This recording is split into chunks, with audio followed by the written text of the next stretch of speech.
Mesdames et messieurs, bonjour et bienvenue dans l'Invité Culture, le guide de la citoyenneté active, un ouvrage conçu comme un véritable outil pédagogique. Il permet de décrypter notre système politique, les enjeux électoraux et les leviers d'engagement citoyen.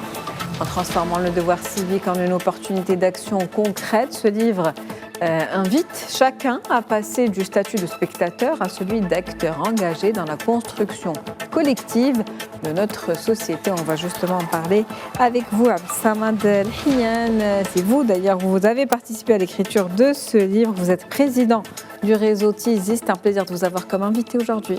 Toujours un plaisir d'être au plateau de Média TV et spécialement d'être avec vous, Madame Khamlichi. Merci d'avoir accepté cette invitation. Alors ce livre que je tiens, ce guide, pas livre, que je tiens entre les mains, donc le guide de la citoyenneté active, écrit en deux langues, donc dans le même ouvrage, arabe et français. Parlez-nous un petit peu de ce qui a motivé cet écrit, tout d'abord. Alors, déjà, merci encore une fois pour l'invitation. Le guide, donc ça s'inscrit dans les productions intellectuelles sur lesquelles TISI travaille. Donc, il faut rappeler un moment, enfin, TISI, c'est une association qui a été créée depuis 2011 et qui œuvre pour justement la promotion du leadership. Aussi, elle travaille sur l'encouragement, l'accompagnement des jeunes dans l'engagement citoyen et politique. Donc, on a fait beaucoup de guides, c'est-à-dire on avait un guide qu'on a appelé Découvrons la politique ensemble avec TISI. Il y a aujourd'hui ce guide de la citoyenneté active. Il y a des ouvrages, des livres sur des propositions, des recommandations dans le cadre de la réforme des politiques publiques, ainsi de suite.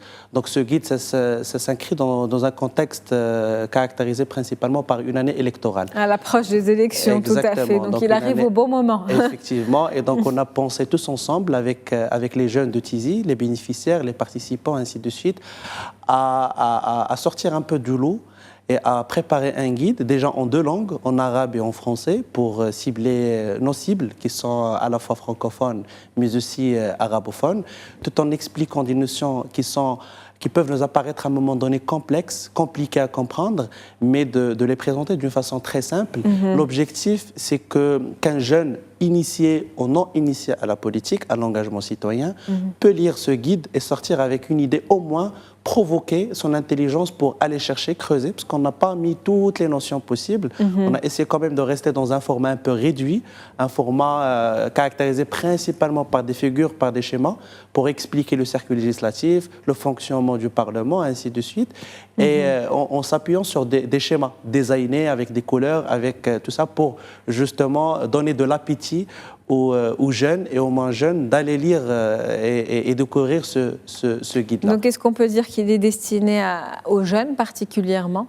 Principalement, oui, aux jeunes, parce que c'est la cible. D'ailleurs, même dans l'approche et la méthodologie de construction, de rédaction de ce guide, on s'est basé sur les questions posées principalement par les jeunes. Parce que des fois, on se retrouve, TISI avant aussi une plateforme de débat et d'échange avec les jeunes et par les jeunes aussi. Donc, on écoute, on entend les questions. Ils posent des questions, par exemple, sur la distinction entre les pouvoirs, cette notion de séparation de pouvoir, la Constitution, la démocratie participative, ainsi de suite. Donc, on récolte toutes ces questions-là. On a passé de plus de 200 questions pour sortir finalement avec 54 questions, dont 4 qui sont des questions ouvertes et les 50 questions qui sont très pointues, ciblées pour répondre à des questionnements que les jeunes généralement ont par rapport à cette question d'engagement, d'activité politique et d'institutions constitutionnelles. Un livre basé sur d'abord les questions, vous l'avez dit, les questions des jeunes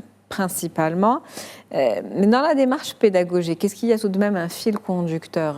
J'imagine que oui, du début à la fin. Bien sûr. Oui. Donc, il y a un fil conducteur qui nous permet à la fois de garder la structure globale du guide, à ce qu'il soit clair et très bien posé en termes de blocs. On a 3 grandes parties. On commence déjà par ce qui est solide, c'est-à-dire la monarchie, les institutions constitutionnelles, pouvoir législatif, judiciaire et exécutif.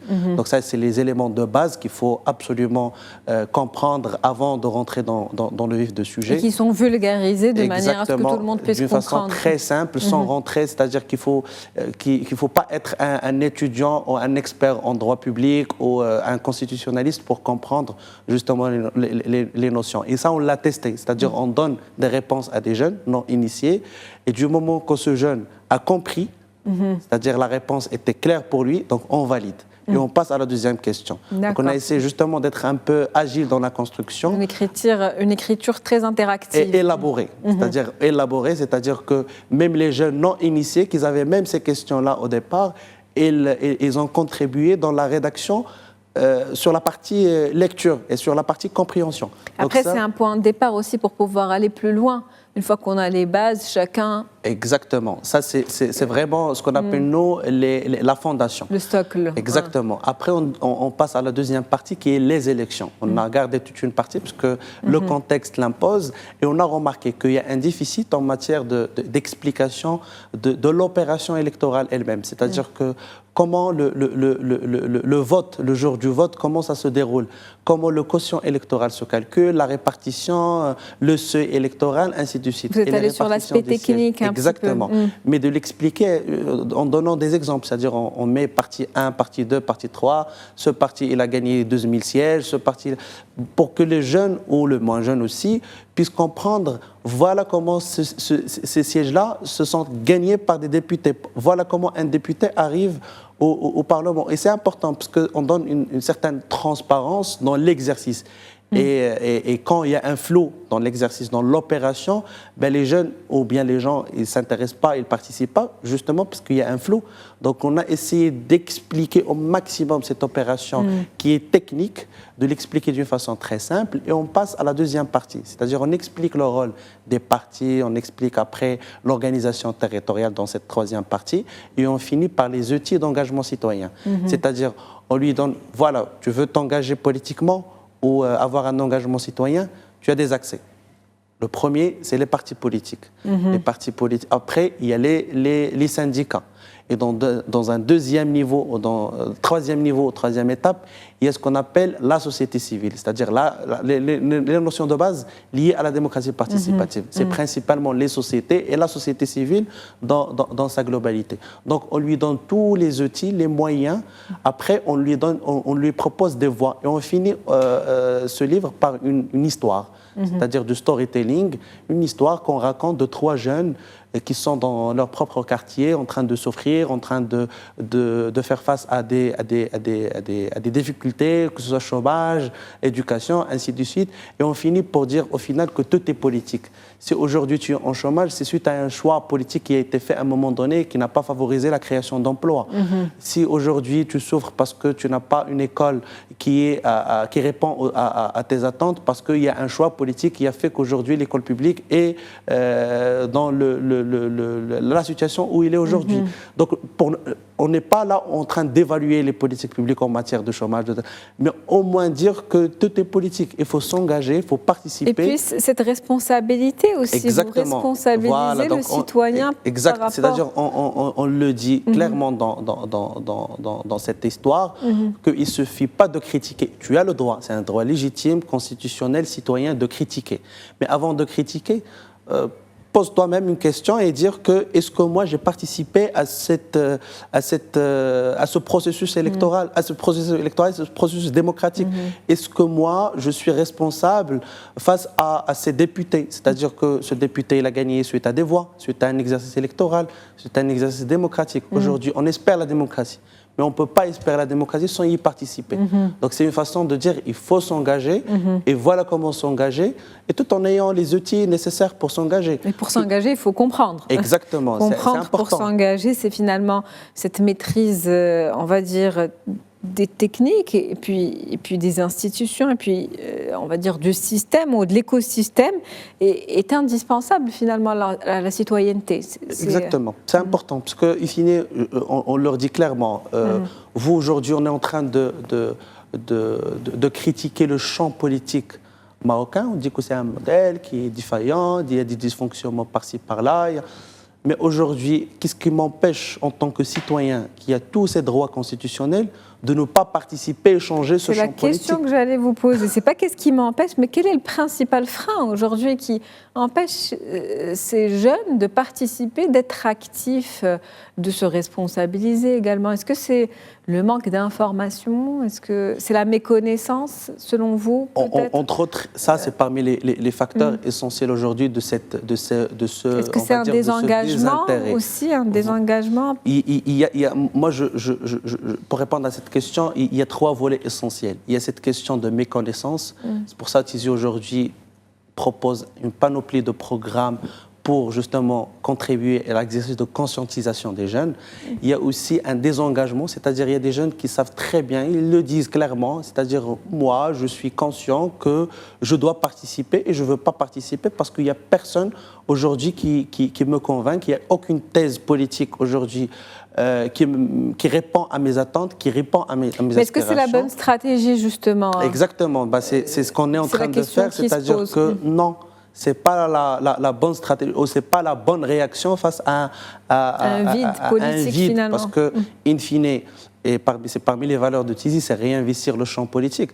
Parce que si ce champ, on le laisse vide, et c'est un champ, malheureusement, qui est devenu de plus en plus vide, vide, pas complètement, mais vide on n'a pas le choix entre les leaders politiques, entre les modèles politiques pour dire voilà, ce modèle politique ou bien ce leader politique peut me représenter et je vois qu'il porte quand même un certain nombre de mes convictions, de ma thèse politique, de mon idéologie politique. Et quels sont les leviers d'action justement? De par une participation responsable, peut-être vous pensez que cela peut rehausser peut-être les exigences et puis les attentes et le niveau des réponses des politiciens? Bien sûr, parce qu'ils vont se retrouver face à une jeunesse déjà consciente, outillée.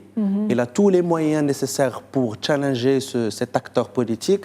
Et forcément, on aura des conséquences positives, on aura des résultats positifs. Parce que, in fine, l'exercice politique, c'est un exercice de militantisme, c'est un exercice de débat.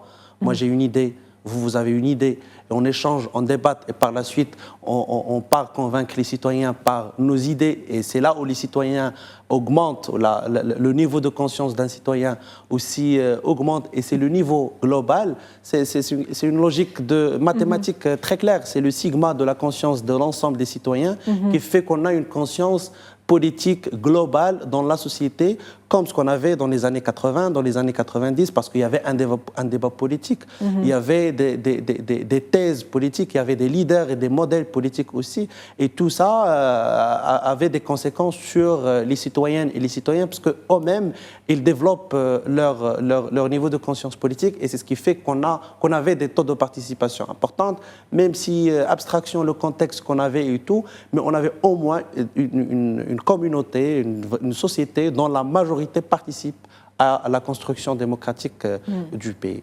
Donc finalement, comprendre pour mieux s'engager, c'est ce qu'on va retenir. Bien sûr, pour mieux s'engager et par la suite agir d'une façon très positive. Je veux rappeler juste un petit élément essentiel, parce que là, c'est le premier livre qu'on fait avec un éditeur. Et c'est important de rappeler l'importance de se faire accompagner par des professionnels, parce que TISI, pour nous, on rédige, on fait ce qu'on doit faire, on réalise les ouvrages, ainsi de suite, et on les publie d'une façon open source, ouverte, parce que pour nous, on ne détient pas l'information. Il faut que ça soit partagé avec l'ensemble des bénéficiaires de TISI. Et ça, on l'a fait avec l'édition Carrefour des livres. Ils nous ont accompagnés surtout sur le volet artistique, le volet précision, le volet édition, et c'était très important. C'est ce qui fait aujourd'hui qu'on a un résultat qui est extrêmement important et utile pour les jeunes. Moi, j'ai rencontré énormément de jeunes qui l'ont lu, et alhamdoulilah, c'est grâce à ce guide qu'il y en a certains qui m'ont dit, écoutez, moi je viens de m'inscrire, sachant que j'ai 27 ans, 26 ans, je viens de Ada, je vais aller voter, et c'est important, c'est ça l'objectif. La société civile aujourd'hui, il n'a pas un rôle justement de critiquer l'acteur politique, de critiquer l'acteur public dans sa globalité, mais il est là aussi comme force de proposition, pour proposer des solutions, pour proposer des pistes, parce que l'objectif, in fine, c'est un engagement citoyen pour notre pays, et on ne peut que y participer tous ensemble. Merci à vous. C'est sur ces derniers mots qu'on va terminer justement cet entretien avec vous, Abdessamad El-Hiyan. C'est un plaisir de vous avoir comme invité et j'invite tous nos chers téléspectateurs à découvrir votre guide de la citoyenneté active. Merci beaucoup. Pour une citoyenneté responsable, justement, et active. C'est la fin d'Invité Culture pour aujourd'hui. Très bonne journée.